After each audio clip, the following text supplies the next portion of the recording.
tickle in my throat, I just can't seem to get past. Well, it seems like, I don't know, something could cross the easy, but it's like, all the stuff going on, all the stuff.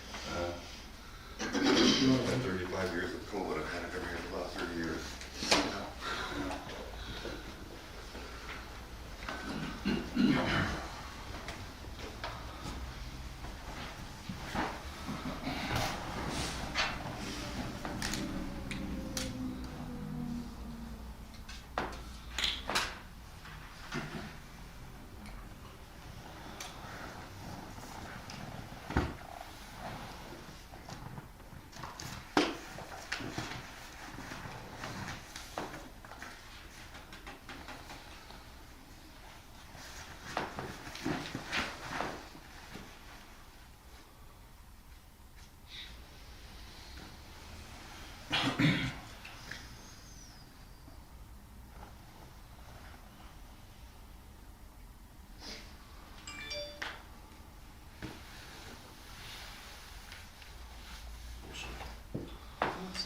Okay, let's call this meeting of the Planning Commission to order. We'll start out with a roll call.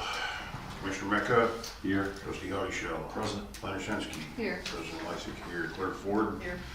Commissioner Bennett. Here. Commissioner Zabriskie. Here. And Trustee Renner and Commissioner Kennedy are excused. No public hearings tonight. We move on to item 3, consideration and approval of minutes from November 18th, 2021. Move to dispense with the reading of the minutes. I'll second that. Any further discussion? All in favor? Aye. Opposed? Motion carries.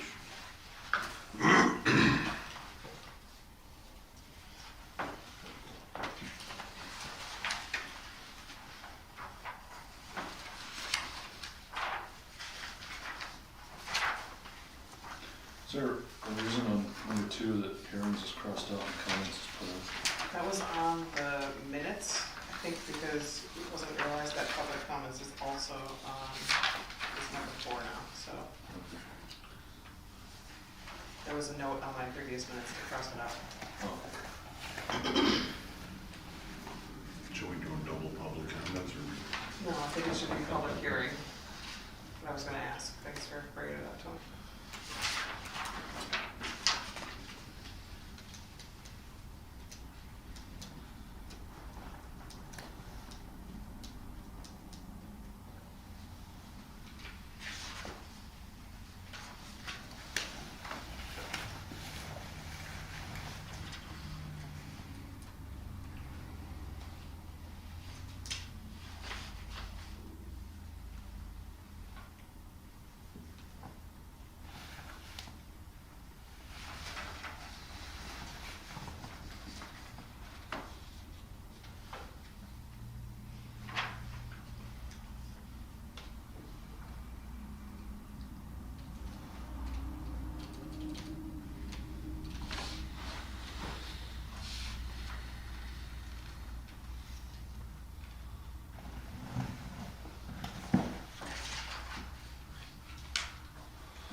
Pretty quiet in there. We were just waiting for you. Must be quirks.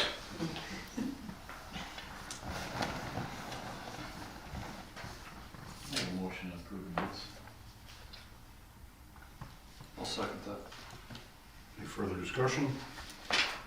All in favor? Aye. Opposed? Minutes are approved. Item 4, public comments. Any public comments? Add up, state your name, address, try and keep it about 2 minutes.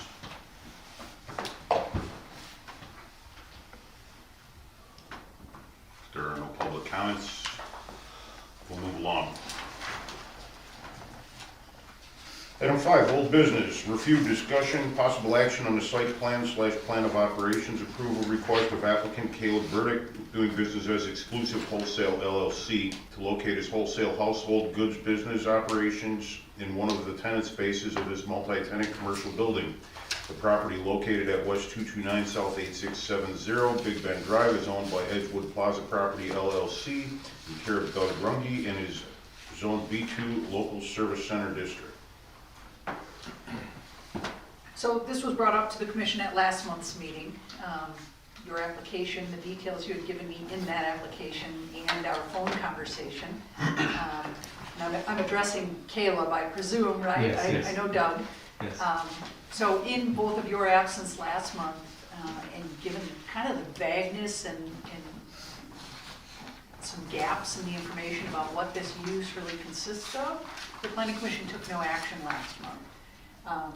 And so essentially my interpretation was based on everything you told me, was that you were basically wholesaling, that you were buying kind of overstock, excess out of home goods type stores, and then storing it in this tenant space for eventually selling it, not as a retail store where you can come in, open the door, walk in and browse around, but where you somehow market it otherwise and sell it downstream, either to the final consumer or to somebody who puts it in their store, whatever the case might be.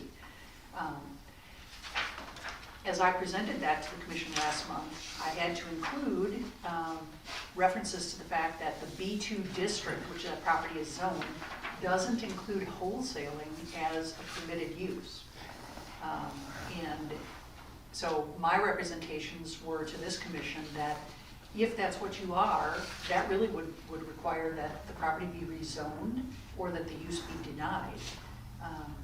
And so there were a lot of issues that I couldn't answer that had to do with where vehicles would park when they come to deliver your goods, whether there's any equipment that you need to be able to offload goods from trucks, how often do you get deliveries, where would the garbage go? Are these things packaged and do you unpackage them?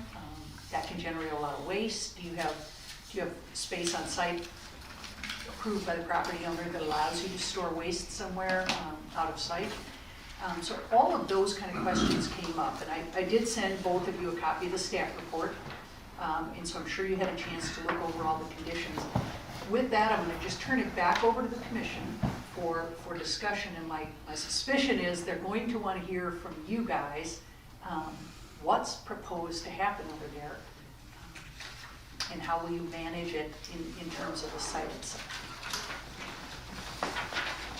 Okay, so on the thing I put wholesale, but it would actually be a retail store, and that would be setting appointments for people. It wouldn't be open to the public for anybody to even walk in. It would have to be someone who had to contact me about a certain time, and then they would come to that time. And then for parking wise, for the semi trucks, I believe that there's another spot to park. So right now, when Crossroads gets any, whatever it is, soda delivery or food delivery from their semis, they park, right adjacent to Edgewood on the south end of the property there, unload for, 15 minutes or whatever it takes them to unload, and then can keep moving right out. So I didn't think that, if that's the type of unloading that's gonna occur, obviously that parking lot is not set up to take semis daily for long periods of time by any means, but the truck frequency that he's talking about is once a month. That a truck, I'm sure a good sized truck would show up and they'd have to unload it and load the stuff into the space, and then that would be it. So it's kind of, it would be, as anything being unloaded in the middle of town there is, somewhat of a convenience. It would be on the property and it would be very infrequent from his explanation. You know, and the term wholesale he uses because it gives the idea of inexpensive goods, but he's not wholesaling by definition. Would be selling to someone who is then selling it to an end user. He's selling to end users, so it's a retail business from that standpoint.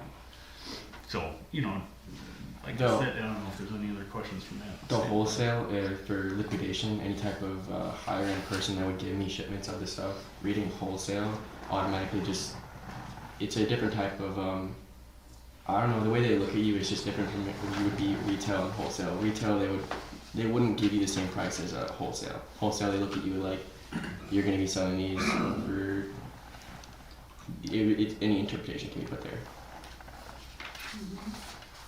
Yep, no, I understand. Sounds like a kind of a direct to you kind of an environment. So that's up to the commission then to determine whether you're gonna park that in the slot of retail or you're gonna park it in the slot of warehouse wholesaling. But then, so clarify, you think it would be one truck a month and it would be a semi and it's going to park on Edgewood Avenue Yes. to unload? Do Well, people the come? I mean, the semis now come into the parking lot because there's continuous pavement along the entirety of Edgewood Avenue there, so they can just kind of parallel park, if you will, but still be on the property, not on the road. That's where the semis park now, where they unload. Okay. You need a forklift to unload trucks, or? A lot of the stuff that I'd be getting would be stuff that just I myself can just pick up, or I'm gonna have somebody else with me, like my brother or my Okay, I family. didn't know if you were wholesaling refrigerators or No, bars of soap. Yeah, it would just be dressers, nightstands, couches, stuff that's really kind of like home goods for, you know. Is it all new goods or is it resale? Yeah, so it would all be stuff from Wayfair, new goods. I could also get used goods, damaged goods too, but a lot of the stuff that I'd be getting would be wholesale shipments of the stuff that I'd be getting, like couches, dressers. I don't know what it is called specifically, but I would just be getting that type of stuff. Hours of operation? Days of the week? Hours of operation? So it would just be hours of operation. What do you mean by hours of operation? Would you have, it doesn't sound like it would be a manned store, it would be like by appointment that you would be there. Yes. So could that be 10 at night? Oh yeah. So it would be Could it be 4 in the morning? 9 to, let's say 9 or to 10, so 9 a.m. to 10 p.m. 9 to 10. Regular hours for outside businesses. No deliveries or pickups outside of those hours? No,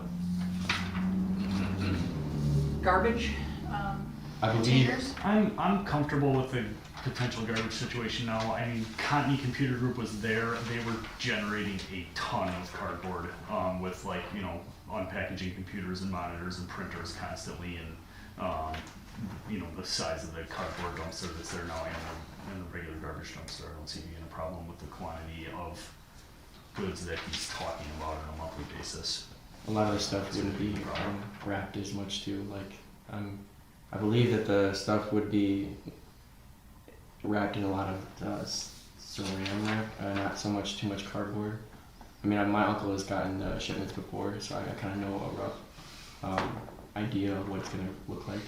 It kind of varies a little bit because we were getting it from like Wayfair, any other people would give it out to, like Home Depot, Lowe's, like other stuff like that. So I take it you're just looking at small quantities of materials because it's what, 1,500 square feet? Yes, sir. It's not a lot to put in multiple couches or Exactly. multiple dressers, so.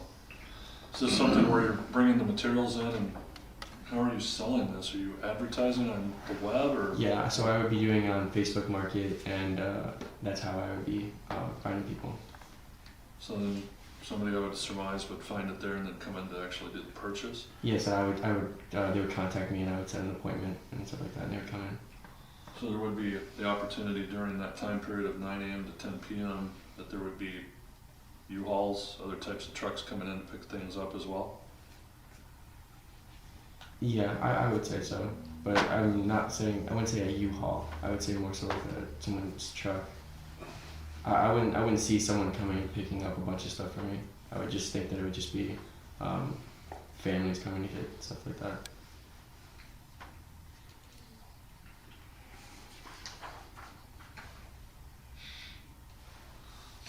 No outside storage of materials, equipment? Just can you say it again? Any outside storage Oh, of no. materials, equipment, no truck dollies, no, nothing like that? No. No pallets? On the original application, if I remember correctly, there was wording in here that said that you're not going to have any type of signage or any other identification. No, I believe if I remember that correctly. No signage was proposed, so. Yeah. Does that still hold true? Signage, what do you mean? Like anything identifying your business, whether it's on the building or on the sign out front? No. No logos, nothing of that nature? No. Okay.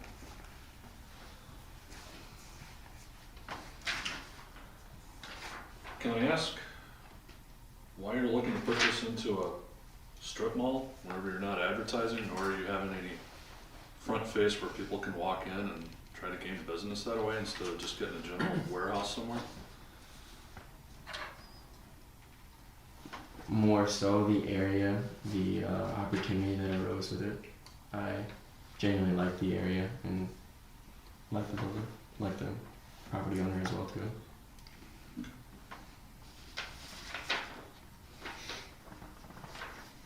Is there a rear entry to this at all, or is it all be going in and out the same Yeah, it's the one like double. It's got a double door. on the front? Yep. Like that service door on the side that's strictly for Crossroads there? Correct. Yep. Alright. Yep. He's gonna just have the one unit with the double door. in it.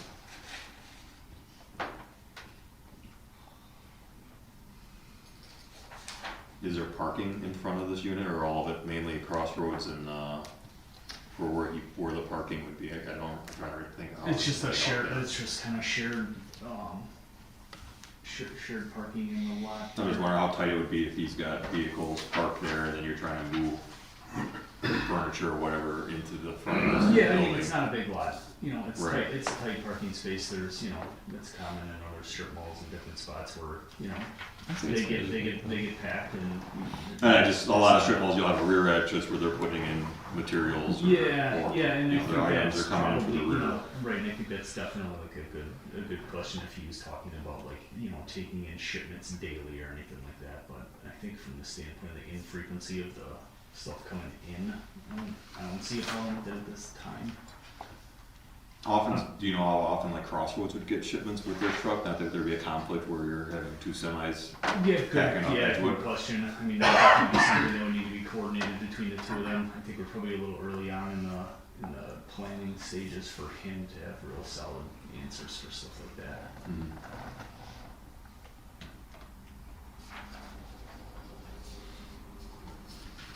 I'd be willing to bet Crossroads gets a regular set delivery, being food Right. service. They're on a route or a schedule. Yeah, they so seem right. They Would seem. be real easy to work I'm around. not sure if they're early morning or yeah, or what they're just.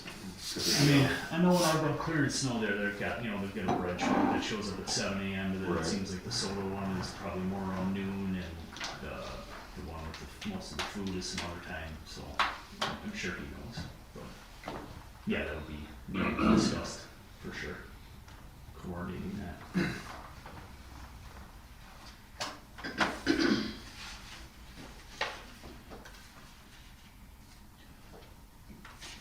It seems like it really comes back to number one then, right?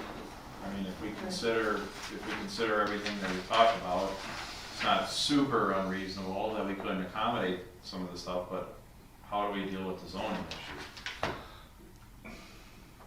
The zoning issue is based on the wholesale, it's calling our wholesale business. Right. It's really more along the lines of retail by appointment, Right. and that takes the wholesale thing right out.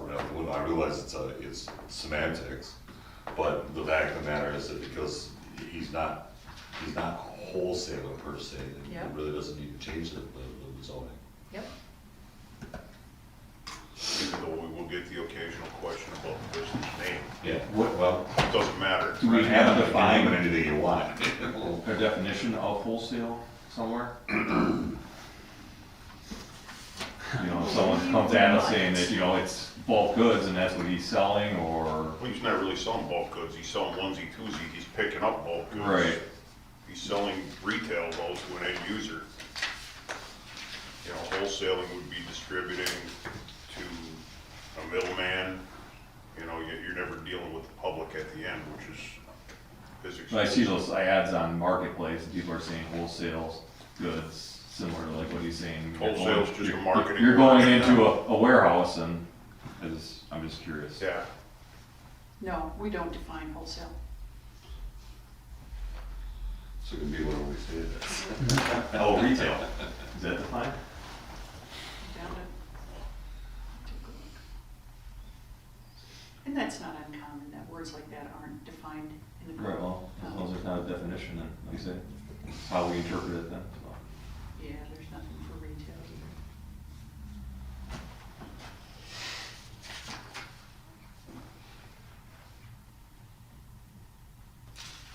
So it does, it's called a construction.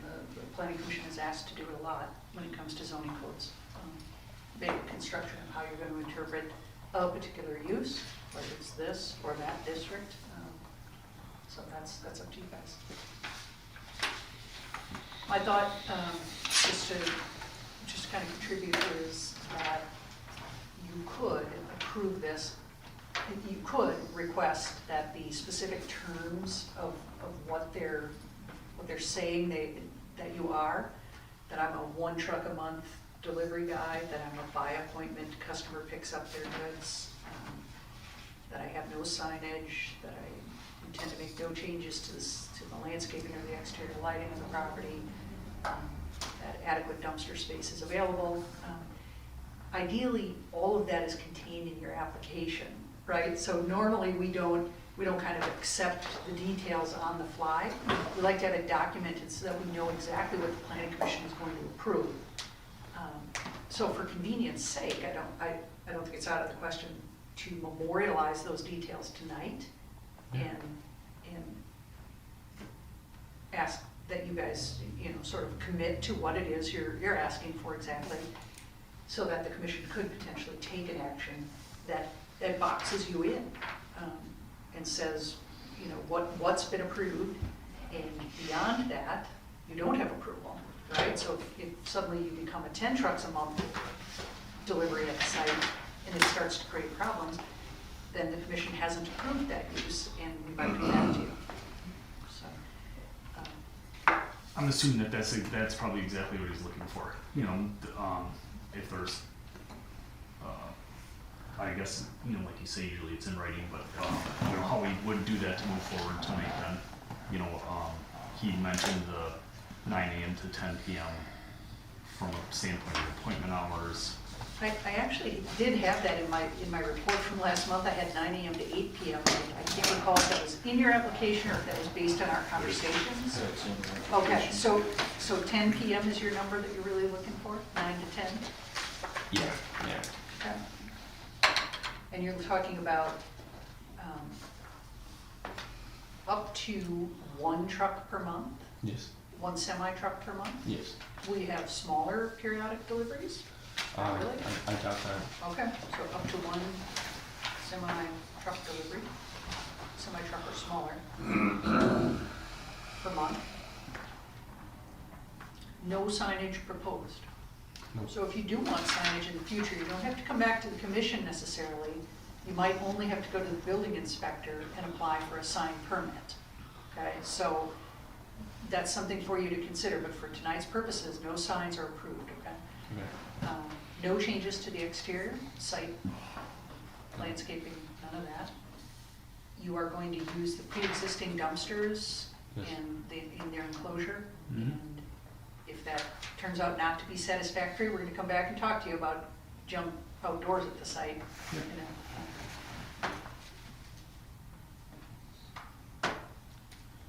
No outside storage of materials, equipment, or supplies.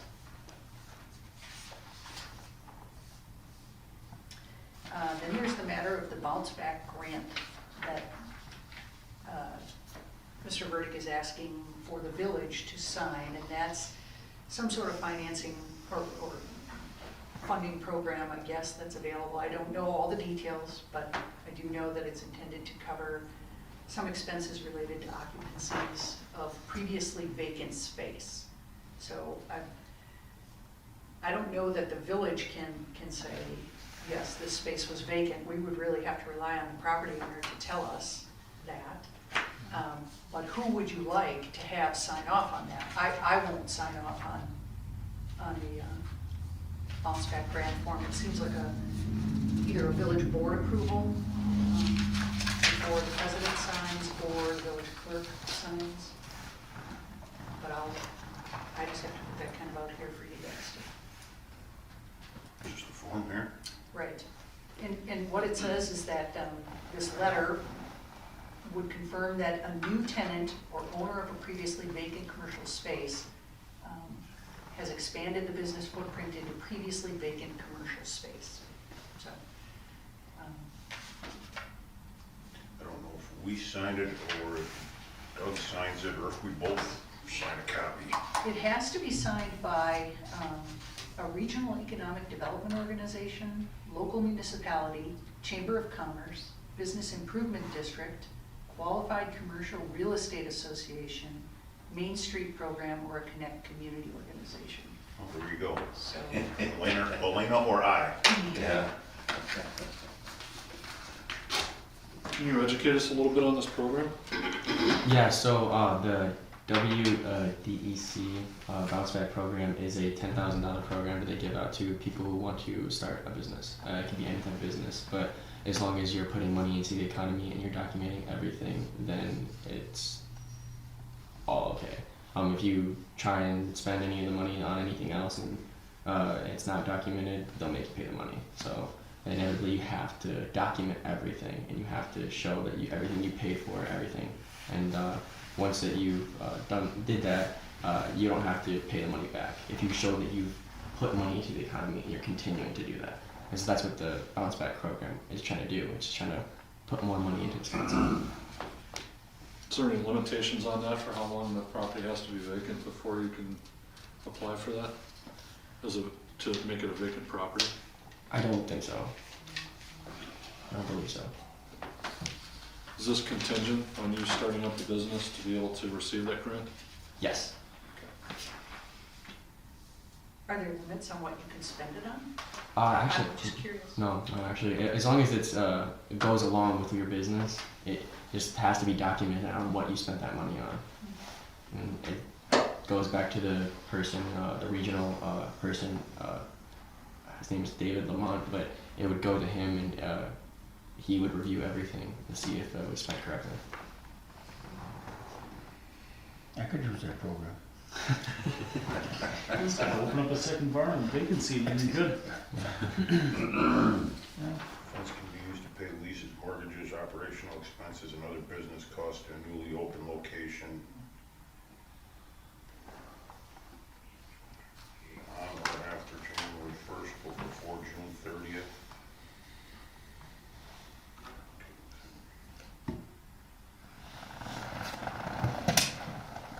Vacant commercial space. Doesn't say how long though. Yeah, I'd assume the word vacant probably just comes from you're not gonna move into space that's already being paid Yeah, for. You know, right. Like, oh yeah, I Yeah, signed no, a lease, exactly, signed it a makes lease sense. here, even though somebody's already paying for that space. It's like, Yeah, no, I We're just trying wanna to look up. right. Is there any minimum amount of time you have to remain in business unless you'd have to pay it back? You have to do it for a year. You For have, 1 year? yes. Okay. So I have to be here for a year. That's it. It's on the.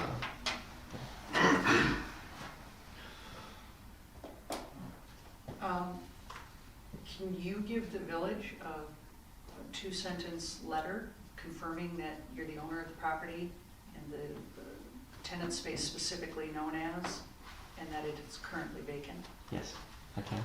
I mean, Well, Doug. so- So- Yep. Yeah, for sure, definitely could. I mean, a copy of the lease, I would assume might work as that. I mean, I can only lease to one person given space, but that would be easier to probably just have me write something up to it. That's not a I problem. think it would be more direct Yeah, okay. if you simply said, you know, It's currently vacant, right? I'm not receiving any rents in this space. just Yep, for the village to put yep, its makes file, sense. if and Yep. when they sign this Yep. grant form. Okay.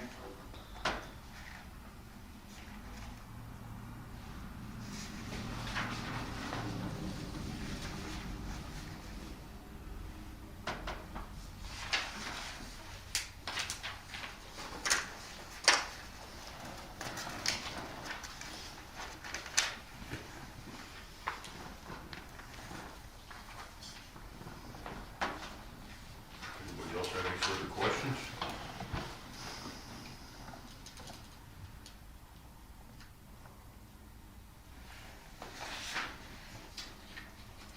Make a motion to approve based on the requirements and comments made by the planner. In the interpretation of the use being Correct. a retail by appointment. Right. Yep.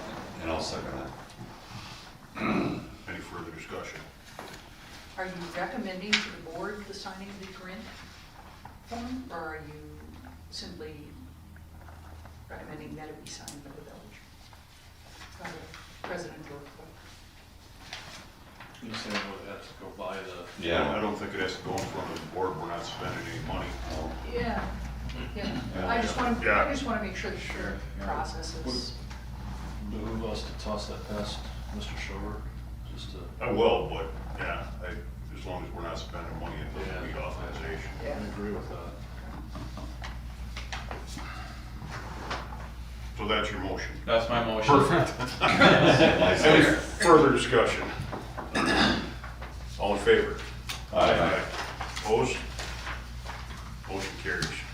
Good luck. You do well. Good luck, guys.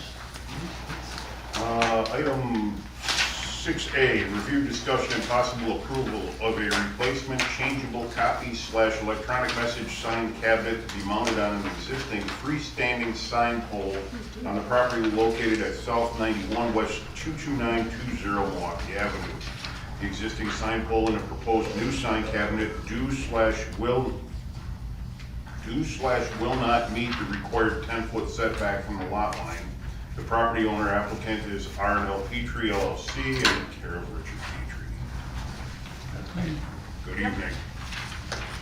So Richie has an existing freestanding sign out along Milwaukee Avenue, and we know, based on a very, very difficult to read survey, that the existing pole is located closer than 10 feet to the property line. And you can see that by the air photo as well. What he would like to do is replace just the cabinet that's on top of that existing pole with a new cabinet. And this new cabinet would have LED changeable lettering as a component part of it. And all changeable letter signs are required to be approved by the Planning Commission. So that's part of why he's here. The other thing is to specifically talk about maintaining the setback, since he doesn't want to propose to move that pole further away from Milwaukee Avenue because it would put it out in his parking lot. He would like to keep it in place, put this new sign on top of it, and he's willing to set the cabinet on at a bit of an offset from center on the pole so that the closest edge of the sign cabinet that will be put in will be exactly as far from the lot line as the current cabinet is, okay? So the new sign is a little bit wider than the existing sign, so they're gonna mount it off center and maintain that exact same setback. President's got to acknowledge somebody to speak. Please, go ahead. Right now on the old sign, I don't know how they come up with this, but on my pole, they're saying my sign is hanging over 1 inch onto Washoe County land. And years ago, when we first put the sign up, it was approved by the committee that it was okay, and I had to do a hardship letter, you remember that? I had to do a hardship letter saying why it'd be a hardship for me to move my sign. Well, after that it was all done and over with, the committee went up there, and they said they don't see nothing the matter with this, and it was approved. The only problem they had, when the sign was over 1 inch airspace, just airspace. So now this is why we're taking the sign, we're moving it over 5 inches, so it's not hanging over airspace. So, I mean, otherwise, they approved this years ago to where it is now, Right. a while back. Is it 5 inches or 8 inches? Yeah, 8 in the picture, is it 5 or 8? It's 5 inches off the center, that's all it is, 5 inches.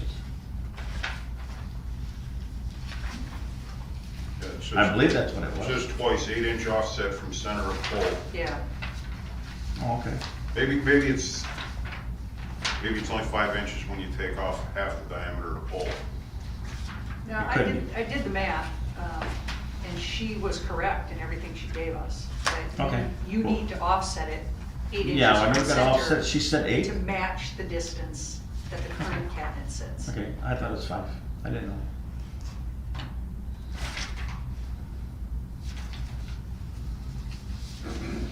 So basically, it's the same thing I got right now. I think it's a foot wider. I think it's a foot wider. Current sign.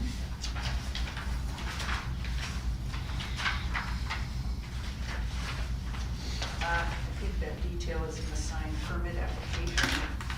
Yeah, I don't think we have that We here. don't have it.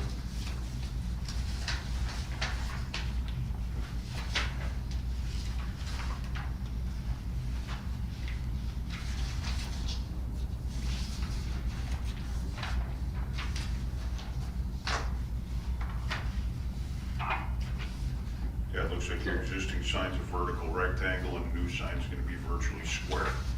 The existing sign, what I'm getting is just under 5 feet wide, and the new one's 6'3".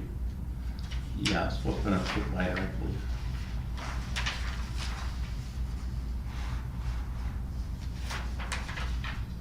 And that would be towards the parking lot. The current sign cabinet extends 29.75 inches from the center of the pole in each direction. If the new cabinet is installed off-center on the existing pole, extending 8 inches further inward to the site than outward, then you will match the existing setback on that cabinet. So she did go out and did the measurement, 29.75 inches from center of pole on the existing cabinet.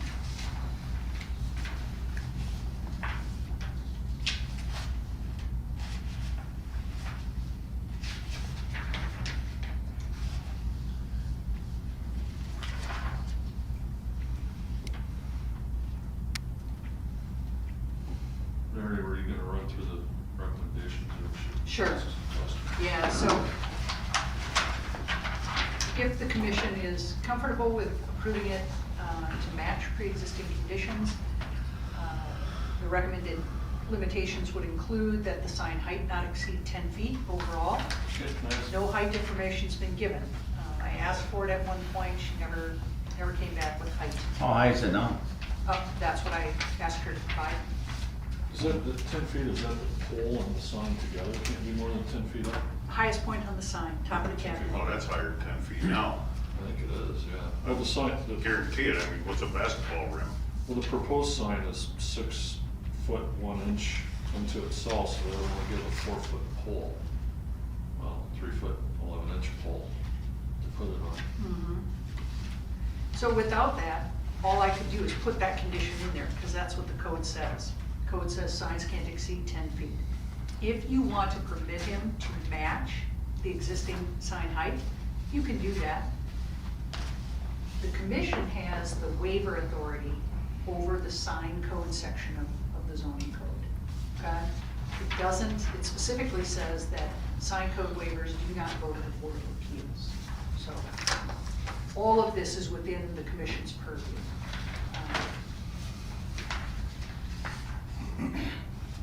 So if you don't think you're gonna meet 10 feet, From the ground to the top of the sign? Yep.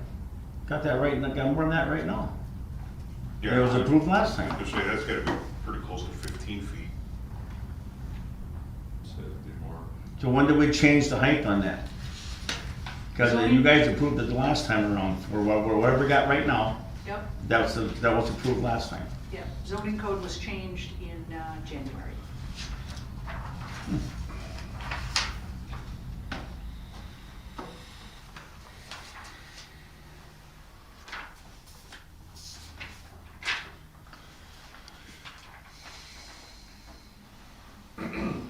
So I can't be grandfathered in or nothing like that there, because I got the same pole, the whole 9 yards, everything. Yeah, you're existing non-conforming right now, and we would just We'd have to, well, grandfather you in with that. yeah, kind of, sort of. I mean, it would be along the same principle, but since he's changing the sign, we'd have to reapprove it, not necessarily grandfathering it in, I believe. Because Yeah. once you change, if I You remember. would take condition 1 Yeah. and say, it would appear that he's already in excess of that, and the proposed new sign won't be there. So what are you willing to approve? And if what you're saying you're willing to approve is match the pre-existing height of the current sign, then that's what you do under condition I would 1. say I would match the existing pole height with the new sign atop it. Because I don't know if the new sign is taller or shorter than the old one. It's wider. We don't know if it's taller or shorter, we didn't get that dimension. If you, I mean, it might be a little rudimentary here, but if you just kind of measure, if that's 6'3", you know, and So I said it's square. if you go there and there, it's about 15 feet, the current sign, if those dimensions are accurate. That's not current. Oh, that's not current. No, that's That's a a new. new sign. That's the new sign, okay, all right, I thought that was the old one. This is the old one. Okay. I guess, Tom, then you could easily say that the new sign would be right at 15 feet. Correct, Using that, yeah, Roughly. yeah, roughly. yeah, if you just kind of eyeball it there. I wouldn't even If put it's a number on it sustainable. though, I would just say, you know, use the existing pole at its existing elevation and, Yeah. you know, put the new sign on it. Anytime you change the sign now under the new code, it automatically has to flock to the new code, so we just gotta talk about writing not necessarily, not an exemption, or, A waiver. a waiver Yep. to that, so. Is using the pole height a good idea, or is it using the existing sign height a better idea? The signs aren't gonna be the same and. what you Right, gonna- but you know, you're gonna make you them know come- where you're at with the existing height, so you're saying that using the pole height opens someone up to go as high as they want, I would say. Well, yeah, but he's got the sign here. I mean, we know the sign's not any bigger than 6 foot. 6'3". But what's the existing sign? It looks to be taller than that. Or about the same height. It's narrower though. I think it'd be easier to enforce, because we can get a solid measurement right now, what the height at the top of that cabinet is. And the top of your cabinet, when you're done putting the new sign in, can't be any taller. Yeah, that's where I would lean towards, the existing cabinet height, top, not the pole height. So what are they gonna do now, if the sign cabinet's taller, gotta cut the hole? That's what I'm getting at is, you know, yeah, if he's 3 inches too tall, you're gonna make him cut 3 inches off the top of that pole? Yeah, Yeah, Not gonna go 3 inches. I gotta go out there now with the ladder and change the real letter, I gotta reach. you don't have to do that with the digital one. Well, no, I don't have to, no, that's why we wanna do it. so I'll continue going through the conditions, and then you guys can decide what you're gonna do. Number 2, that the sign pole shall not extend any closer than per existing conditions to the property line. Number 3, the sign face cabinet shall not extend any closer than per existing conditions, meaning approximately 29.75 inches toward the property line from the center of the pole. Number 4, that the sign must at all times comply with the illumination standards for signs in section 16, 18, 12 of the code. And there are some restrictions that will apply to you. There are some limitations on hours of operation, et cetera, for sign lighting. Number 5, that there be issuance of a sign, building, electrical permit, whatever's needed before you go ahead and start the installation on a new sign. Number 6, that the messaging to be displayed in the sign won't flicker, blink, scroll, or otherwise change so frequently that it's such, or have such intense illumination that it's going to cause a nuisance on surrounding properties or the public road. And number 7, that if the operation or location of the sign causes nuisance problems in the future that are verified by the village, you would have to make corrections to those issues causing nuisance, or be subject to possible instructions to remove the sign. It says adjustable brightness, dimness, Right. whatever you need. Well, getting back to that 3 inches, could there be a waiver on it? 3 inches, when like, I think 3 inches is We don't just know thrown what the out height's there. gonna We're be. just, that was just a. oh, okay, okay. Just guess, but. The issue is, do you come off the pole height, existing pole height, or do you come off the existing top sign height? I think is where we're at.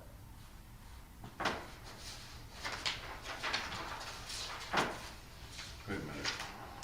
I get what you're saying is save the trouble of having to cut the pole, Mm-hmm. but you can't extend that pole though. Right. You're not looking to extend the pole up, right? No, no. Just put it right on the base. Is the pole itself going to be sturdy enough if you have to offset that sign and have a little bit of like extra weight on one side? Is it going to be able to hold? Well, according to the sign pole people, it's no problem at all. They've done other signs like that too, Okay. so it's all center. I mean, with the wind we had last night, I was kinda hoping it would blow over. No, I had people in the bar telling me this one. Yeah. What about the other thing I was looking at on here? Is this going to be offset enough now back into your parking lot that you're gonna have any concern with like trucks or anything coming in and clipping that thing? No, if we're only going over what, 5, I'm saying 5 inches, you're saying how many? 8. It's 8 inches. Okay. It's like 7 3/4 if you compare it to your old sign for No. offset, so it's 8 inches is what they're. There's more room in there. It never got hit yet. I mean, 8 inches more, yeah. I mean, 8 inches more, well, should be okay. Really, you got So some it's only semis that 6 come around feet, that 3 way. inches wide, so 3 feet, 1.5 inches plus 8, so 3 feet, 9.5 inches. It doesn't. But Coming out of you're the also, center. you're also the extra foot wider than Do the you old know one. about how tall that is, the sign is now I'm off the talking ground? about the 6 foot, I don't 3 inch even know. wide. I mean, you're out there with the ladder, is it a The new one. 12-foot ladder, 10-foot ladder? That ain't no 12-foot ladder, I don't think. I don't even know. I'm just thinking any standard vehicle, I think if I recall right, should fit under it. Oh, We're yeah. talking a really Right. jacked up truck. Yeah, nobody even parks over there for Well, I was nothing. thinking Right. more like delivery trucks or something Yeah. that's trying Oh, to yeah. pull through the parking lot like that. Not a pickup truck, but a. Right. All our box trucks, delivery trucks, like the Miller trucks and Butt trucks, they pull in, they pull straight in, they go to the other parking lot, and then they back up to the back of the building, so they're not even close to. Hey, I would presume somebody could see a lit up sign like that, but I was just looking at it and I'm like. Careful. You know what they hit the most in our bar? When they back up, they hit the gutter in the back of the building, Yeah. all the time.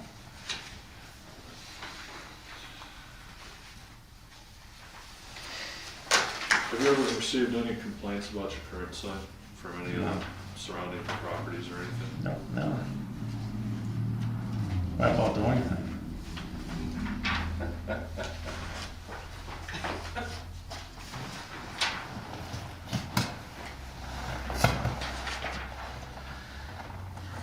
Eye opener on how much those signs cost. Yeah, that.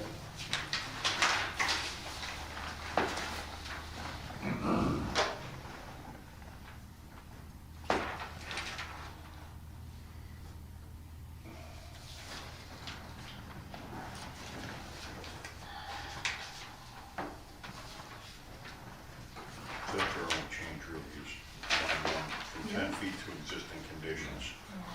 Yeah.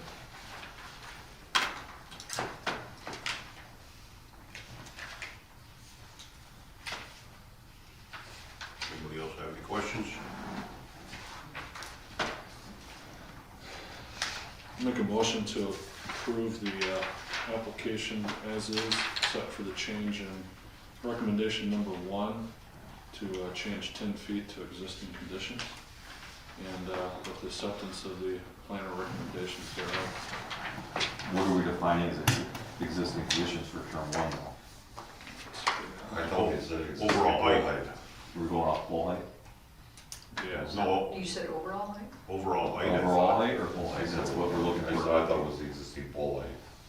That's what I suggested, but they kind of get a little resistance, and whatever you guys want to do. I think if you go off the pole height, it makes it a lot easier to swap signs out than having to measure and leave any room for human error. What do you think, Chris? I don't know that. I'm on board with the existing sign height. I think it leaves less to interpret as far as, I don't know, existing conditions.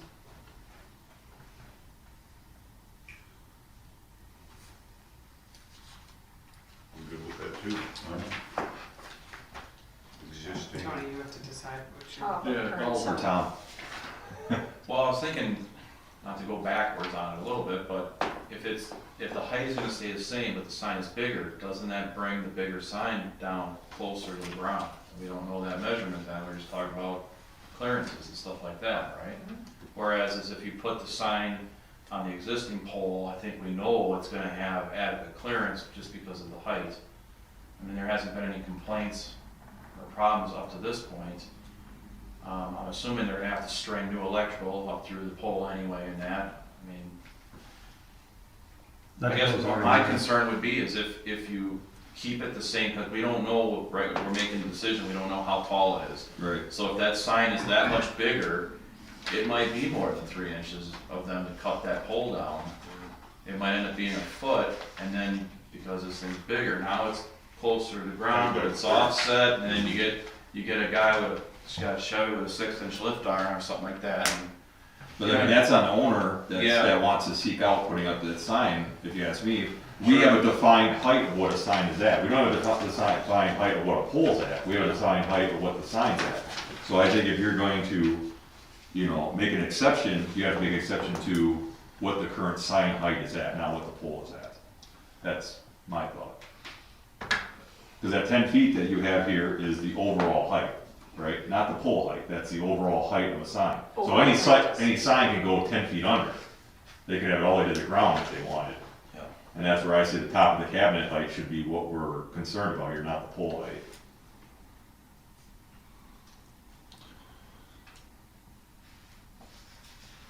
How much would it delay you if we would ask for you to go measure the sign? To come back to us with the current height of the pole and sign that's there now? What are we doing now?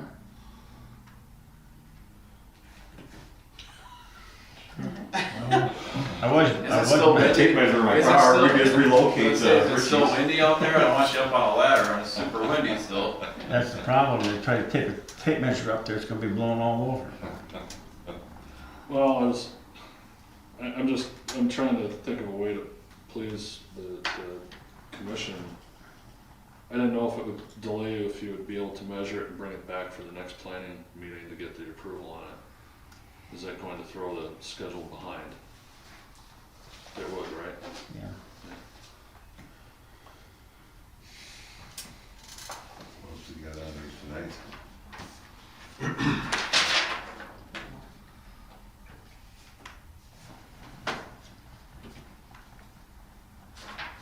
When I go measure, I'll measure. I have the tape on my truck, so I was measuring the boundary lines earlier. Measure from the ground to the bottom of the sign. Yep. Then from the sign up.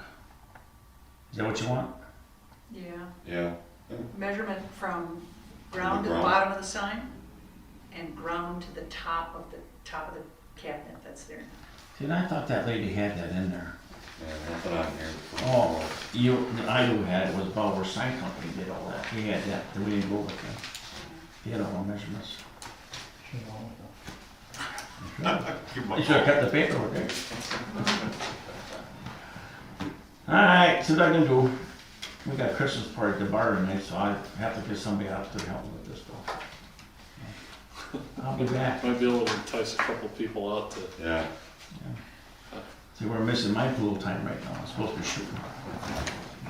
But I will be back. All right, we'll put this on the back burner for now. All right, give me a little bit. I'll withdraw my motion until Okay, additional information.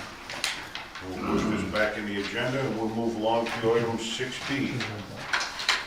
Review, discussion, and clarification/direction to village staff as to the use of an existing metal storage building located on the R3 single-family residential zone lot immediately west of and adjacent to West 227 South 8890 Marianne Avenue, and whether an address should be assigned to the parcel at this time. The property owner is Nicholas Herzog in care of Tim Herzog. This matter is village initiated. Right, so back in 2019, when the village approved this certified survey map for John Peters, who owned that single parcel running all the way from his house down almost at the corner of Milwaukee and Marianne, and all the way up to where this storage building is, he divided that into 3 parcels, and the village recognized that one of those parcels would contain an accessory building freestanding without a principal building on the same lot. So it essentially created a non-conforming situation for that principal building. And at the time, kind of the village's feelings on it were, well, John, do you promise you're never going to use that for anything business related? And you know that it's an accessory building without a principal use, so it can't be intensified, expanded, any of those things. And John, aside from thinking he might own it forever, assured the village that he had no intentions of ever doing anything more than just the cold storage that's in the building now. So the village accepted that kind of on its face, required that he would have no business operations in there or intensify the use in any way. So lo and behold, here we are 2021 and almost 22, and the lot has sold.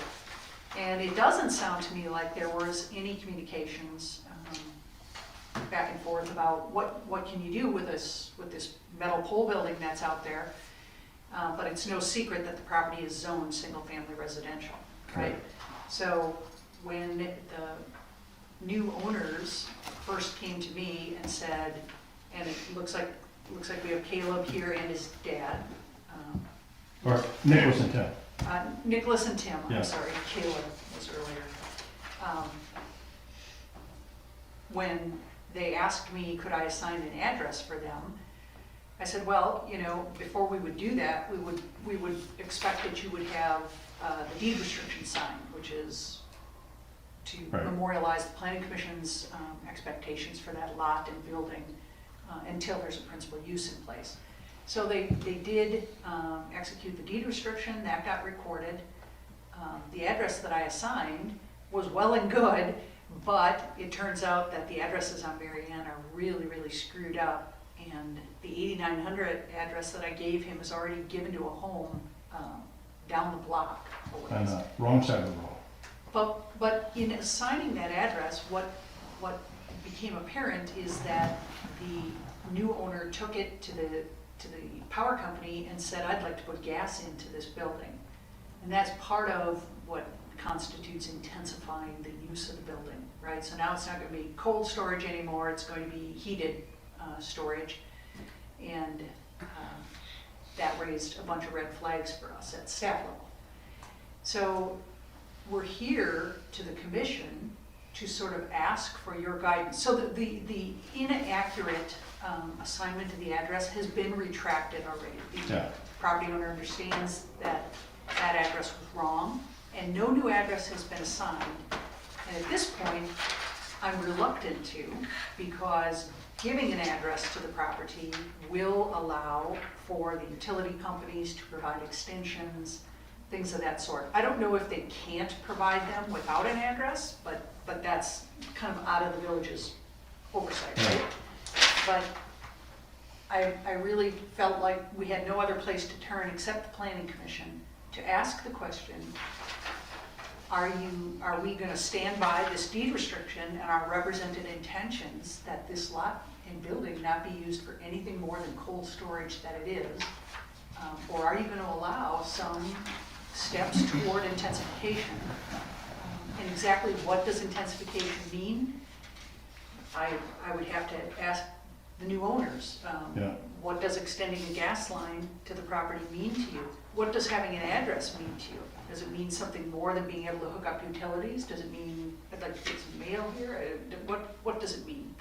So getting that, I'm oh, gonna sorry. defer to the president to Oh, yeah. decide when he's gonna acknowledge others to speak.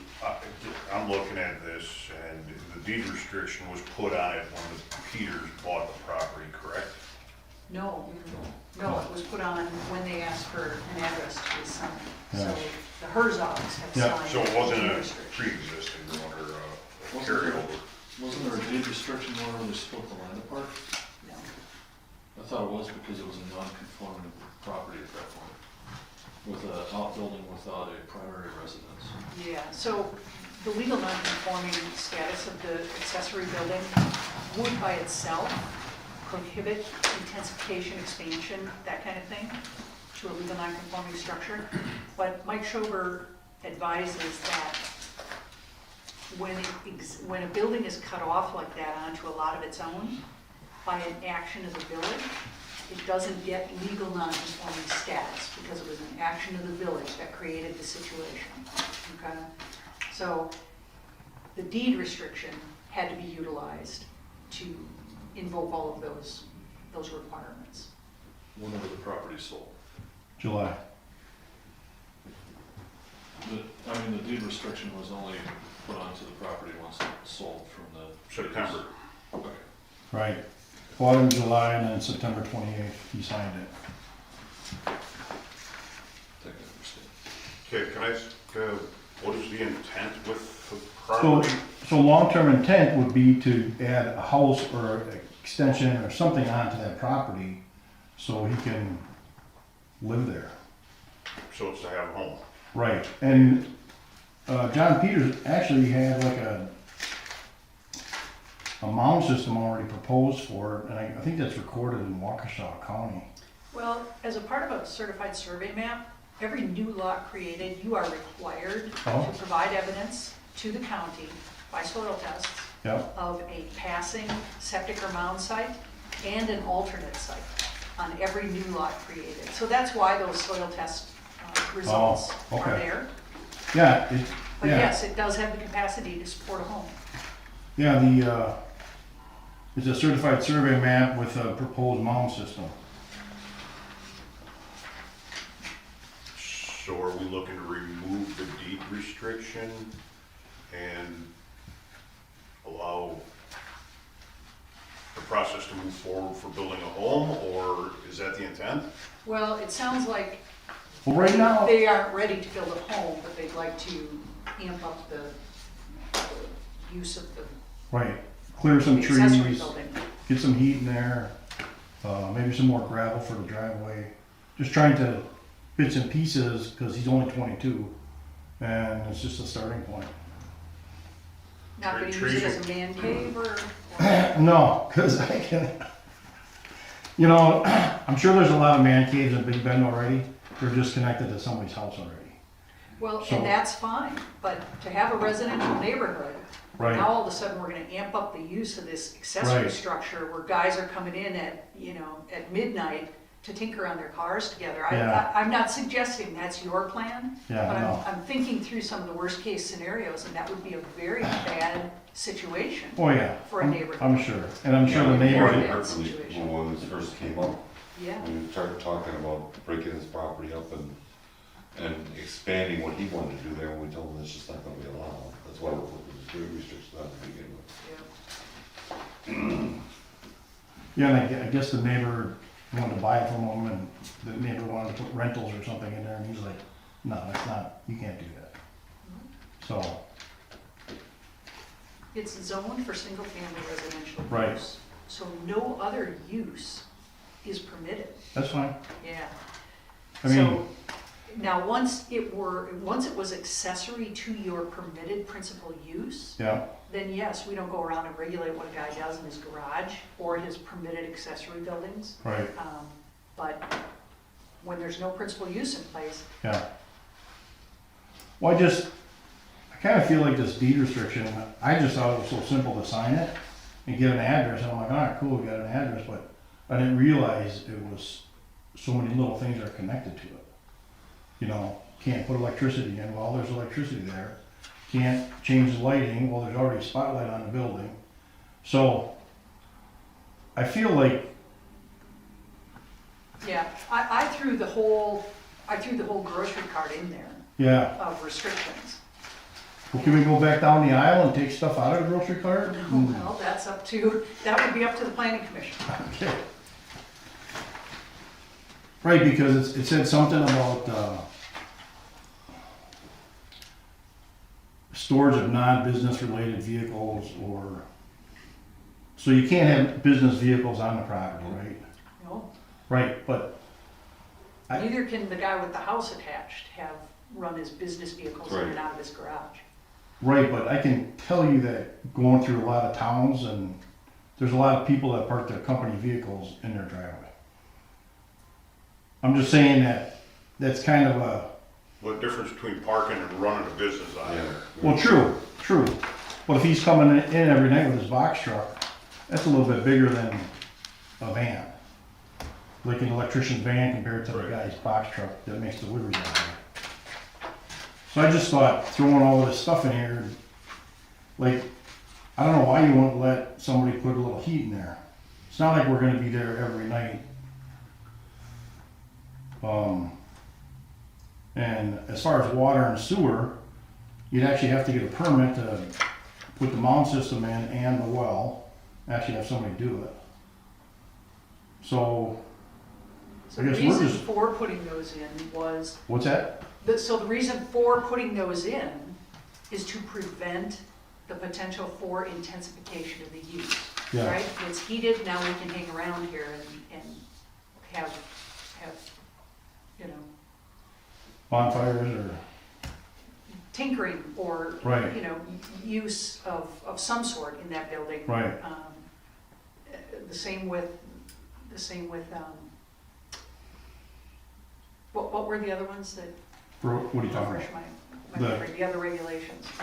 It says, No new electricity, services such as electric, gas, propane, sanitary sewer, water, on-site sanitary system, well, Right, so if you start putting in a well, it suggests there's a reason you need water, you must be using the place more. well, right, but at that Put in a point, septic, you're gonna be using the place more. right, but if you're gonna spend $8,000 on a well, you better have something else planned.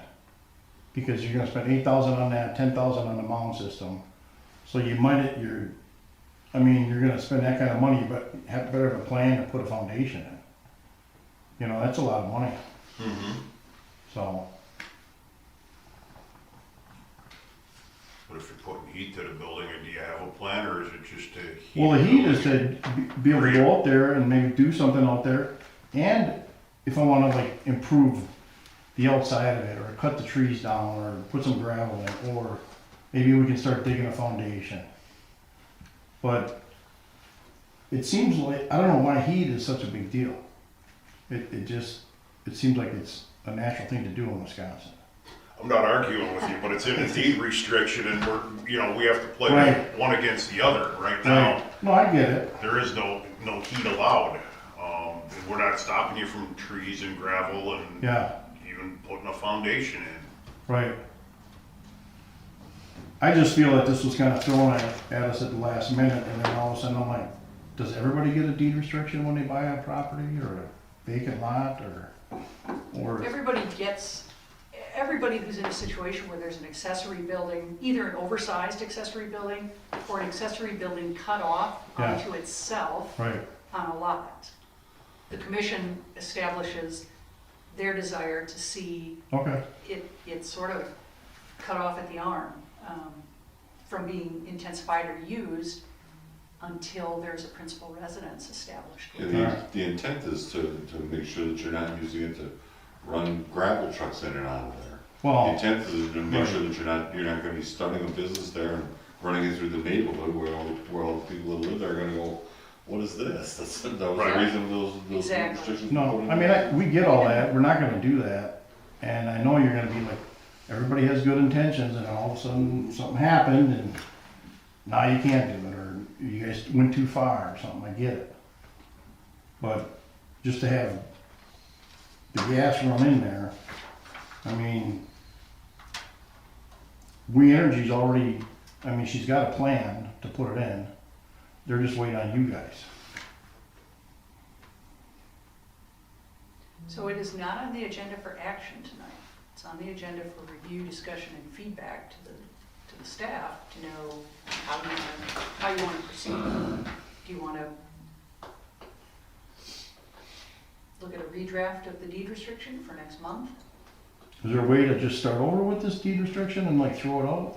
Village can do whatever it wants with the deed restriction. Sure. Yep. I mean, can you make it null and void and say, hey, here's what you can do, we're gonna let you put gas in, no well, no sanitary. Was electric already known in that building? Yeah, it's been in there for, It just says no new electric. So it has already, I mean, Yeah, there's something, lights. with Energy's already assigned to it by having electric, it'd have to have its own meter, if it's on its own property, yeah, it's got a meter. so. Right. I mean, I think the building's been there like 30 years, kinda guesstimate. It's its own service, right? For electric, it doesn't go to the house that's. No, nearby? all by itself. That's a good point. Where does the bill go? Well, John Peters. So, Even now that you own it? no, well, we get it now, Right, but I mean, but sent to our house. okay, so your address is associated with that meter, not Yeah, right. the property. How does Energies have that interpreted for an address? I mean, do they just not have an address? I think associated electric to it? meters just have a number on them. Like, Like a GPS. like- location Well, or yeah, something. they don't even read them, like your water meters on your house, Yeah, you know, they just have a number and they scan. okay.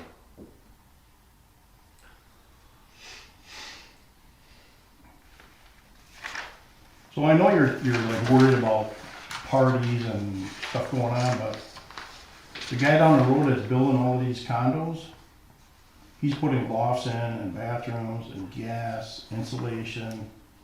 And my feeling with these condos is that there's gonna be a potential for parties with who's ever rented it out with the loft and We addressed all that in their approval. is there? like That's It's some- zoned zoned differently B3. too, it's not, What's that? it's zoned differently too, it's not zoned Yeah. residential. It's zoned business 3.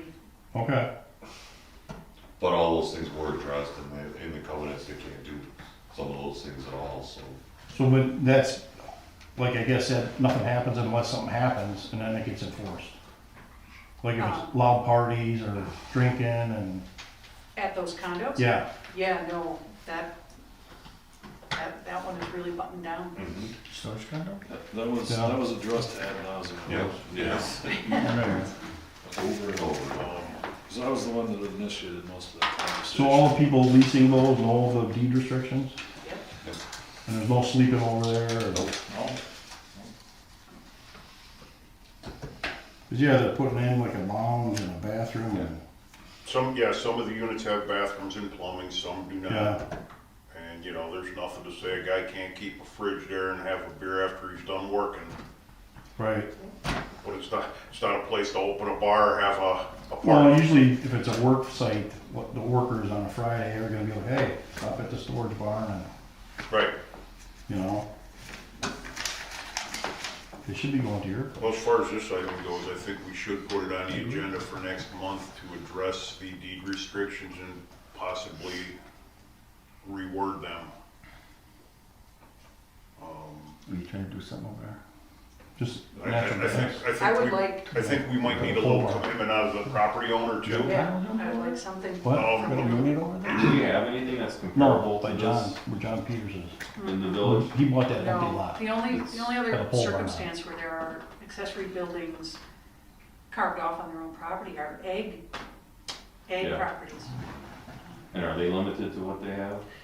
They're not. That's They- not done. I mean, they can do anything that's allowed in the agricultural, Remember, I said I got two houses which is there. pretty liberal, as long as you are in active agriculture. Oh, Yeah. So I think for us to put this on the agenda next month, we're gonna need some plan out of you as well, as to what you would like to do going forward with the property, short-term and long-term. I mean, you said you want to put a house on there eventually. right, so right now, he's got a residential loan, or a lot loan, they call it, the bank, and then that gets renewed every, I don't know, maybe 2, 3, 5 years. And then by that time, hopefully, more money, you know, Take out a construction loan and build. yeah. So I don't- is that something we write up, or? Yeah, write up basically what you want to do. You want to put heat in the building. It Yeah. will continue to be used as a personal storage structure Right, for the benefit of the property owners only. right, And that you want to put heat in there just because you may be working at the site yeah, and throughout even the cold months. And that aside from just that exclusively personal storage use of the structure, you may do some site work, site prep, that kind of thing, and that's it, okay. right? Unless there's more that you want to be able to do, you're not going to drive your ATVs around back in there, right? No, no. I mean, we got a property up north, so we're good with all the other stuff. So it would be helpful if you would put that in writing, Okay, including what you aren't going to do, when, I can see that you understand what the village's concerns are. right. And so if you can exclude certain things yourselves, I think that would be helpful too.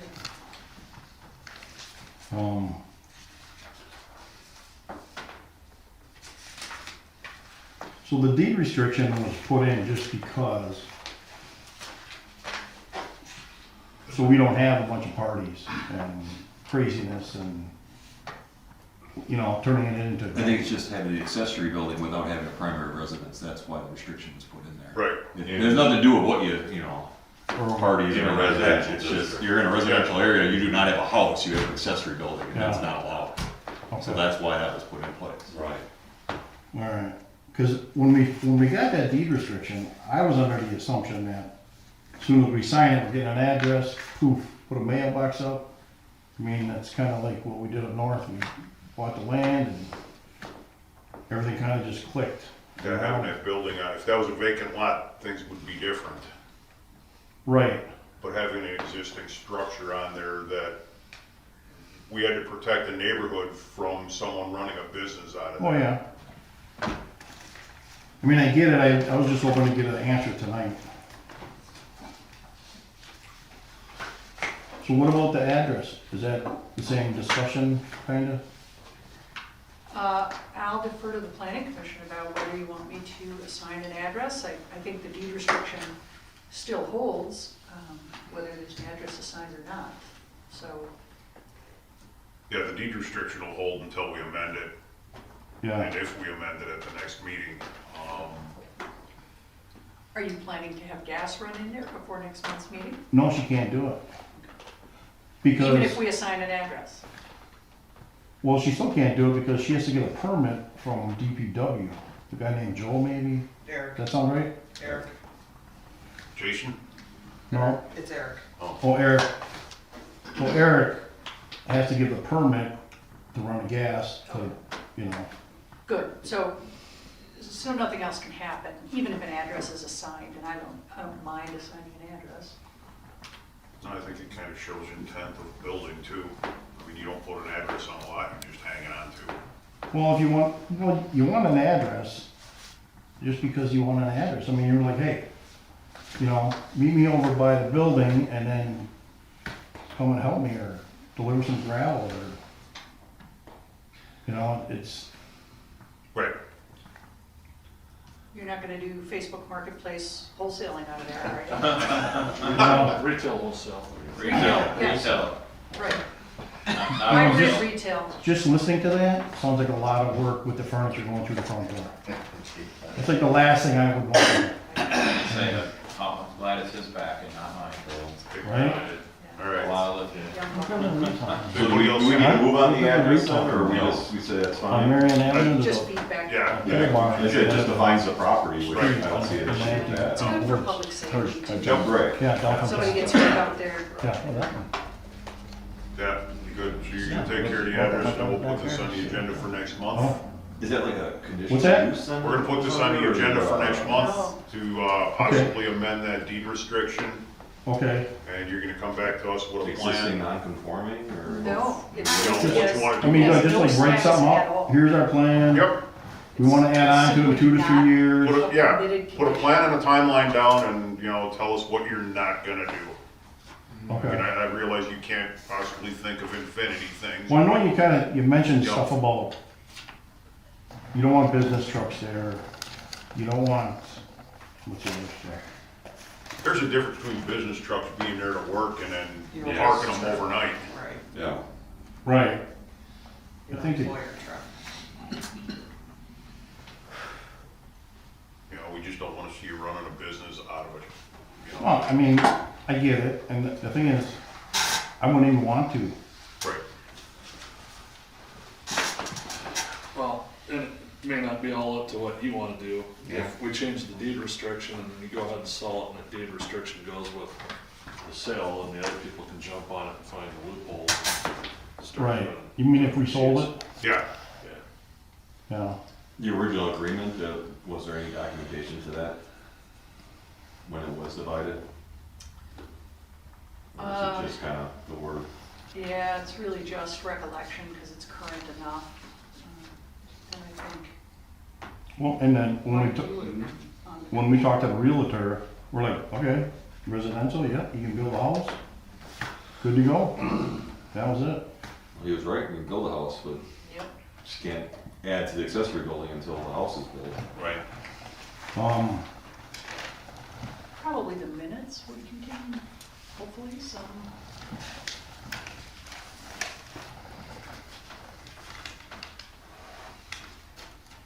Memorialization of those conditions. 2019. that long ago. I think I looked online, and I think 2019 is not even on the website. Yeah. Turns out if you had a clerk. Oh, yeah. 2019 when? Right. Pre-April or Was that the year of 3 to Liquid? Several. 7? What? We had 7? We were borrowing. You had Brad, Carey, Terry, One time. and the 2 people from Tonawaka-Shaw, Tom, Oh, yeah, I missed the whole picture. I'm gonna say this, Laura, Kelly. this land survey was done in March of 19. There you go. So So maybe. early 19. Because I don't remember any of that, so I kind of assumed it was before I took over. It had a lot to do with, Peter talking, his neighbors figured that he was gonna be parking stuff down by the slough down there, and he was gonna be driving this, stuff. They had all kinds of wild ideas about what he was gonna do, and How big is that building? well, it was the whole property that he was talking, that they were concerned with. The building on the end was never gonna be used for anything as far as he said, or was concerned. Now he's building a pole barn down there. So that's all changed. But that was, the upshot of the conversation was to make sure that Peters did not put a business in there, which is in parlance what he was talking about doing. The neighbor said, no, this is residential, this is not a place to put a business. And that's what we were trying to stop from happening then. We're good with this for now? How big is that building? 30 by 40, so 1,200. So it's, I wanna say like a 4-car garage, really. It's a 1-acre parcel. Yes. Yeah.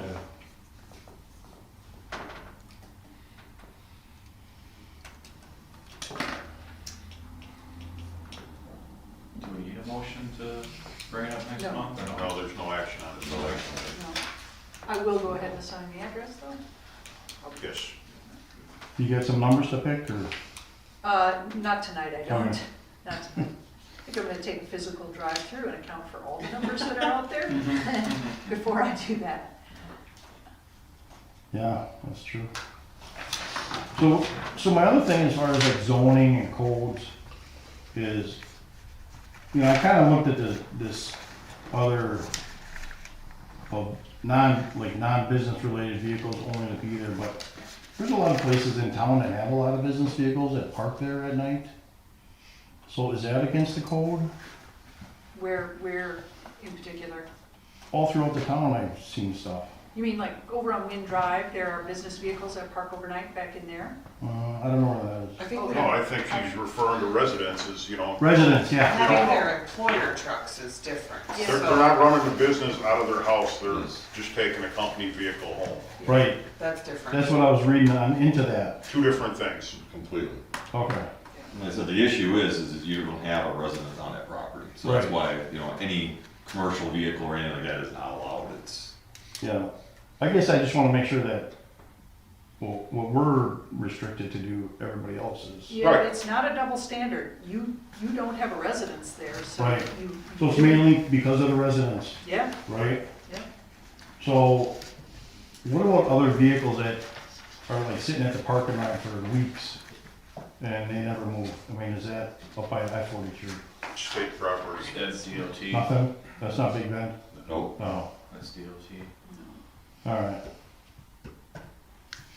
I have a question too, if that's a 30 by 40, it's a 1 acre property, he's already over the accessory building according to code, right? Yes. 'Cause Yeah. that puts, 871 is the 2%. But if he was talking about doing an addition Yeah, to that, so attached Then is, it's attached. yeah, if it's attached, they'll be fine. is there a limit on square footage? For accessory buildings, it's 2% of the property Oh, size. 2%? That's not I much. think that's right. It's like 2%. If you go in front of planning commission, it's like 800 square Planning feet, but you have to go in front of planning commission to get up to 2%. Yep, exactly. So once you have an acre, you become eligible for this 2% thing. So 2% of the lot area, you're allowed in accessory building area, but your building plan has to be approved by the planning commission first. So 2% of what? It's 871. 871 square feet is what you'd be allowed on that property. Max for accessory building, unless it's attached to a So residential. the acre is what, 44,000 square feet? You're or something? listed at 43,560. 560. So you only get 2%? Yeah. That sounds small. You know what I mean? Unless it's attached to the house. Okay.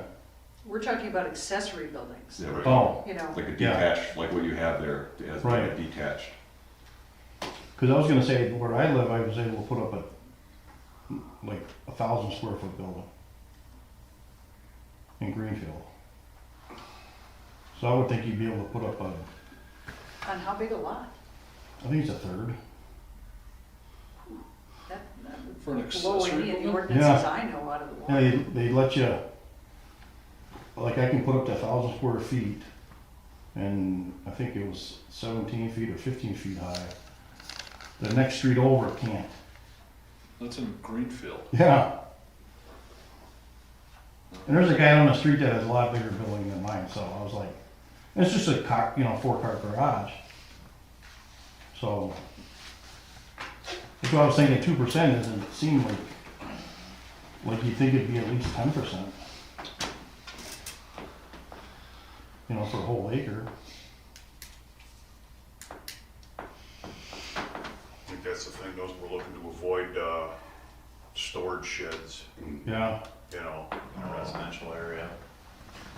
yeah, you can have a 4-car garage attached to your house, yeah, and you could have another 2-car garage detached, okay, like that. yeah, And up to 800 square feet for a detached, detached, Yeah. yeah, so two car.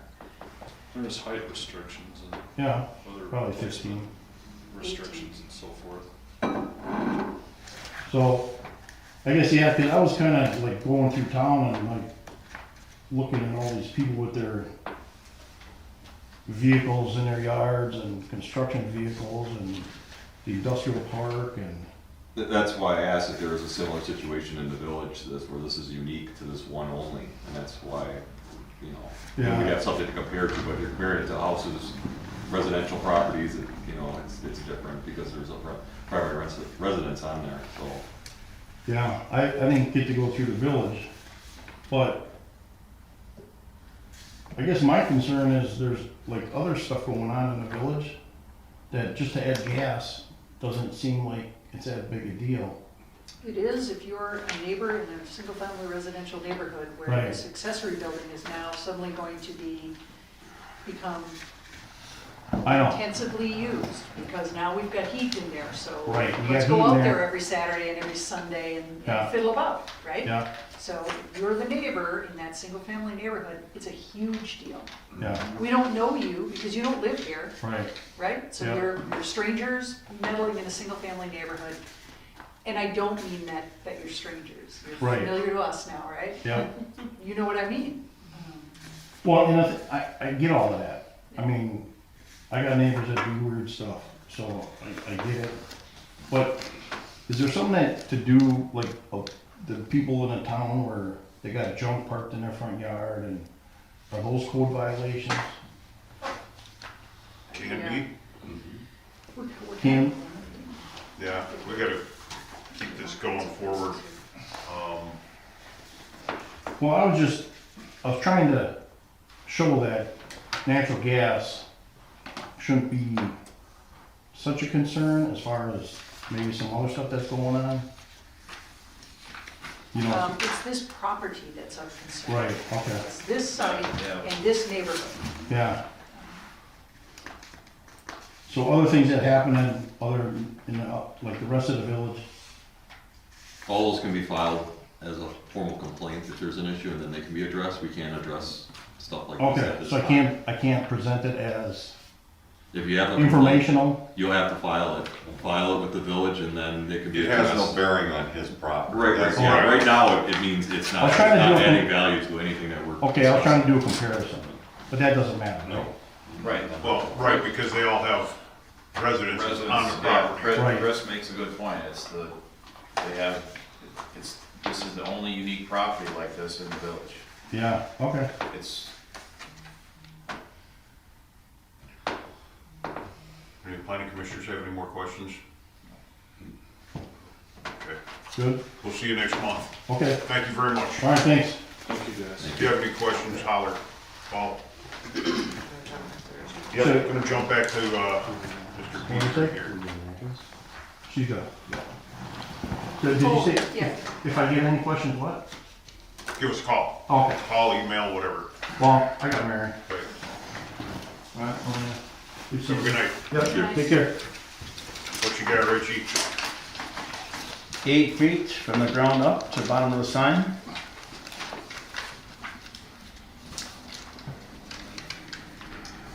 And the sign is 8 feet, bottom to top. So the new sign's shorter. Short. Oh man, I'm gonna get this revised, I'm gonna go higher. So you're 16 feet tall to the top of the current sign. Ground up, No, yes. 14 feet. 8 Oh. feet, 8 feet. Eight. Oh, Oh, 8 and eight. 8, 16. 8. I was looking at the right. So your new sign can't be any taller than the 16-foot sign that's there now. That's, Done. I'm good with that. Yeah, it's actually gonna be a little shorter. Yep. What's the new sign gonna be? Based on the drawings you got? 14.3. Yeah, It's gonna be 6 feet 1 inch tall. yeah. The actual sign. Yeah, 16. It would be 14 foot 1 6 inch. feet 1 inch. Oh. Maybe they cut the open sign shorter. Yeah. Based on what we have in front of us, total height that is 14 feet 1 inch, and right now you're at 16. I wanna be in the guidelines, I don't want this guy out there measuring my sign. The sign shall not exceed the existing conditions and overall height. Yep, Which is Good. estimated to be approximately 16. yep. Perfect. No pole cutting, we're done. No bullshit. So, Tony? I mean, I can raise the pole a couple inches then? Might be able to see, We need you to remeasure, go we back. can maybe see it from the intersection then. Duct tape. Yeah, that's right. That's, do you want me to go ahead and do a motion? Reintroduce your motion. Capture everything. Make a motion to accept the request from Witches to put in their new sign using the existing pole with the modification to the planner recommendations to include that the new sign shall not, You're good. Not to exceed. 16 feet. not to exceed a total height of 16 feet from ground to top of sign. I'm sorry, I got It's distracted. okay.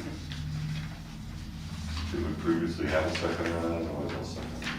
I had drawn back my first motion, so, yeah. Okay, motion and a second. Any further discussion? All in favor? Aye. Opposed? Motion carries. Thank you, sir. Thanks, Richard. Thank you so much for going. So we're gonna come on, check the measurements? No. We trust you. Trust in you. I won't change it then. Election pool. You gotta, You guys? you gotta deal with Vince and Jason on that one. We need you to submit the tape measure though. This Saturday, we got, Evidence. guys, this Saturday we got a good band playing and also it's my birthday party. Come on, Happy Happy birthday, Richie. birthday. Happy 25th. 45 again? whole 70. Oh, Happy We're all birthday. ready to stop. all right. And Will Merry do. Christmas. So where are all you guys at my Christmas party? Last week Friday. Oh, I thought you said it was tonight. No, well, that's the pool. Oh, What's that time to get up there to go? I don't mind being down as you guys. it's not nearly as fun. I know. There's no booze here. By the way, nice here. Thank you. Jingle. No, last week for our Christmas party, we had a bar party. 5.5 hours of open bar. Oof. Good time. Yeah, actually, nobody got nuts, nobody got drunk, no fights, no nothing. Beautiful. Yeah, that's always good That's booze. why we like it. I see you guys next week. Happy Merry birthday, Christmas. Richie. Sir. So I just tell down the sign lady real good? Yep. Yep. Okay. Moving Mary? on. Yep. Where's Mary? Who's here? I'll wait for your bill. See you later. Item 6C, review discussion possible recommendation to the village board regarding the addition of specific permissions/regulations as to the parking of portable on-demand storage and similar containers in some or all of the village's various zoning districts. So the attachment that you have is redlined, and I hope that what's changed in there reflects what the commission had asked be changed when we discussed it at last month's meeting. Do you want me to kind of run through it, or do you think it's pretty self-explanatory?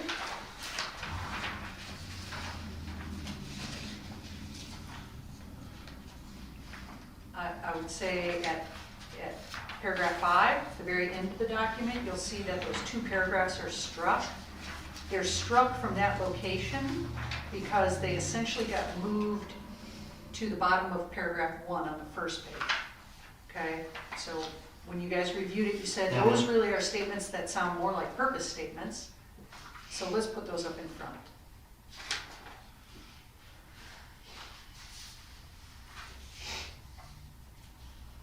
Paragraph 3, we added section H that gives the planner, the building inspector, the authority to approve up to 30 extra total days in any calendar year and up to 1 additional pod simultaneously, provided it's been determined that a bona fide need for the extension of time or additional pod exists, and provided the staff can determine that any approval won't result in a nuisance or public safety impact. Any approval given by the planner or the building inspector has to be received in writing. That's always important, because I'll tell you, people will tell you so-and-so said I could have it, and so I tend to steer clear of telling people they can have anything. So that's what that paragraph says. Then the same thing is added under the institutional, commercial, and industrial, but it's on a little different magnitude. It says that we can approve at staff level up to 90 extra days in any one calendar year, or up to 3 extra pods. And that was intended, I think, to accommodate, for instance, reconstruction or refurbishing of a building where the contractors are on site for extended periods, that kind of thing. And the rest is really just kind of housekeeping stuff that we asked for.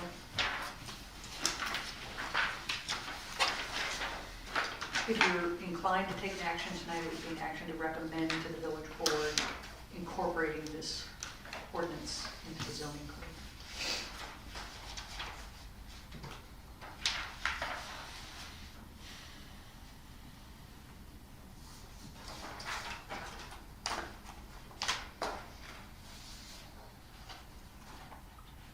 We had some pretty good discussion about this last time. This pretty much incorporates, I think, what we all agreed upon.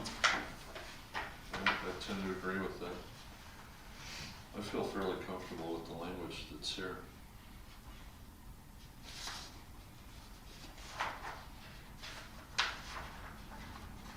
It does require a public hearing any time the zoning ordinance or any ordinance is updated. It would require a public hearing. I had penciled in the possibility that Thursday, January 27th, there could be a joint public hearing with the village board. That would be our next planning commission meeting date. And then they could have it on their next agenda for action.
Any questions or comments? I do have something here now, because I wasn't here last time, sorry about that, but there are, for instance, behind me there, they have a storage lot for pods. Is that different than what we're seeing here? On Lebecki's land behind my place, he has had in the past up to 60 or 70 of these things. Currently probably has about 50, and they go in and out with them all the time. They're not his, so he basically the He's an person. exchange yard. Yes. Yeah, he's got a business use that was never approved, is what he's got. Alright, Yeah, because the commission never took that up. okay, because it's supposed to be, I mean, whatever. It's a transfer terminal, basically. Yes, yeah. Of pods. It's not very busy, but they It's- probably do exchange out once or twice a week with them when I'm there. I don't know how many times they do when I'm not, so. Yeah, yeah. So, no, it wouldn't apply to him because he's, like I said, it's not pods for storage. Okay. He's transfer station, basically.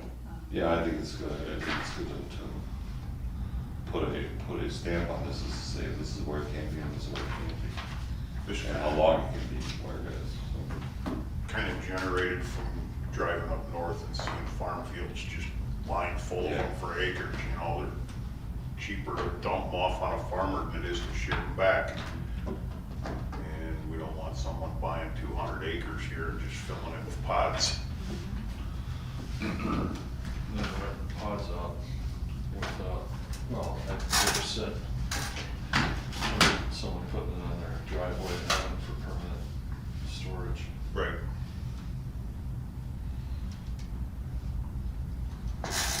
Closet space. That's where I film my cat, do all the work on it all day. Yeah.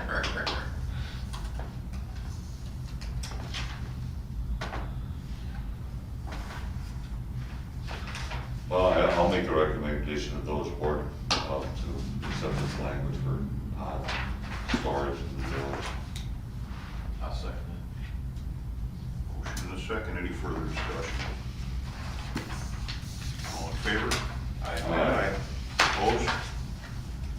Motion carries. And I will let you and Elena determine if we want to do January 27th or February 3rd for the public hearing. Either one works. I just wanted to put that. Okay, is the third the village board meeting? Yeah, it's the next week, so. I would say hold the joint public hearing on the 27th, because the planning commission will be here anyway for its regular meeting. And then put it on the agenda for the village board to take action on February 3rd. So we'll need Okay. a quorum of the village board to Yep. attend on the 27th. You got it. Item 7, planners report. I have no, Very good. Item 8, fire inspector's report. No bill tonight. He never talked to the first one, did I hope he's okay. he? Same. Item 9, building inspector's report. Anything from Jason? Thank you. Item 10, engineer's report. In your packet, you have Naomi's submitted report. She couldn't be here tonight. I'm not going to read the entire thing out loud, but basically, let Mary kind of go over this, but Jason is in the process of granting occupancy for the first set of buildings at Lake Park Storage, right? well, what I read here from Naomi is that she has essentially said all of the engineering requirements to get occupancy have been satisfied. So I'm gonna double back to that punch list that we had when we had it on a commission agenda, and make sure that any non-engineering items are also Right. wrapped up, and provided they are, I would expect her to issue occupancy. I was out there with, I believe his name was Wyatt from Kapoor, when we did the walkthrough in end of November, you know, just checking everything out. He was pretty happy with the way everything looked, so. But they still had a couple of things left to do. And I think that's all been done now. Can I, Yes? it's not really a related question directly to occupancy. This, property's going through construction, and they have construction debris that goes off-site, like cardboard, paper, plastic wrap, things of that nature. Are they responsible for getting that back off of adjacent properties? I think it's so in the development agreement. Sure, yeah. Okay. Is that something to address with Jason? Yeah, That would be, okay. I think that'd be appropriate. There's a lot of stuff that's hit our lake from the wind yesterday and from Well, I can a couple imagine. of other places, so we just need to try to address it and see what we can do. Yeah. And There's a of course- car for the whole building last thing, by the way. It did go off here, I don't know for how Why long. would the whole place It was off on for the 4 outside. hours? I drove down here to see if the fire department was activated or if DPW was doing anything when the power What's the went out. time? 12:10, 12:15. Yeah. 12:47 is when mine went out. I went on at 12:19, my CPAP started working, I was like, The amazing thing is that the industrial park was the only place lit up. no kid. I was, So they're on a- There wasn't a light in my neighborhood, I looked everywhere, there They was must be on a nothing. stub Till right 4:30, all of a sudden everything goes. They have to be on a stub right off of that substation. But the whole industrial park was lit up, the rest of, the entirety of Big Bend was I was shocked that I had a message on my phone from We Energy, I got their app. Yeah, Message on there saying that, yeah, we know your power's out, it'll be restored by 5 AM. yeah. They were pretty. Was it actually close. 4:30 went back. It was right, yeah, my alarm went off and the power was on, so I was shocked. 4:28, I'm thinking, oh, I'm not going to shower, I can't shower. Right, I was looking forward to sleeping in a little. Didn't happen. Anything else on the engineer's update that needs to be said out loud? Roadway acceptance for Douglas Court, we're going with, the board approved the overlay on the road. That'll be done in spring, and once that's done and spec'd out by the engineer and DPW, we'll accept the road Ripplebrook East. Everything's moving along. Stabilized. Yeah, it's moving along fine there now. We included an email exchange here between Naomi and Jamin. They want to Jamin's looking for another letter of credit reduction. And Naomi has approved, Most of it? yeah, the lion's share of it, so I think we send that to the board now for approval. To reduce, and that'll be next week. He just sent this in this morning and I kind of pushed Naomi to review it quick so that he didn't have to wait 8 weeks or 7 weeks instead of 2. I know he's, What, pushing stuff in at the last second? yeah, I know, you're surprised. How unlike him. Other than that, anything else, any correspondence? Michael? Motion to adjourn? Second. All in favor? Aye. Opposed? Everybody have a very Merry Christmas. Thank you. Well, Thanks. I'll take it. Warren, just for clarification, Yes. are we going to have the public hearing at the planning commission on Yes. 27th? Joint public hearing will be at 6:30 on the 27th. Now, the normal here though, when we have public hearings listed on here, does that mean that we could have one at 7 o'clock, depending on how long? We could, yeah. You definitely could. I'm just wondering, I don't know how long, you know. Yeah, let's just do that, because I don't anticipate a PODS public hearing going an hour. Yeah, coming early is, you know. I It's overrated. I don't Sometimes we care. sit, we'll be sitting I- here it's with not like silence. breaking into my neck. Yeah, I say no. We I'm not allocated- gonna show up for the pods and Oh. the place is gonna be We're packed. adjourned. I'm gonna kill the recording. And what if someone wants a gas line to their pod? Yeah. Discuss that.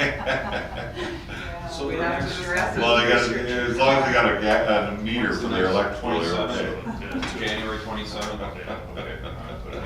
Sounds like 7 PM, 7 PM? joint session. Okay. I'd like to take a nap during the day. So- I was kidding about that, I was kidding that.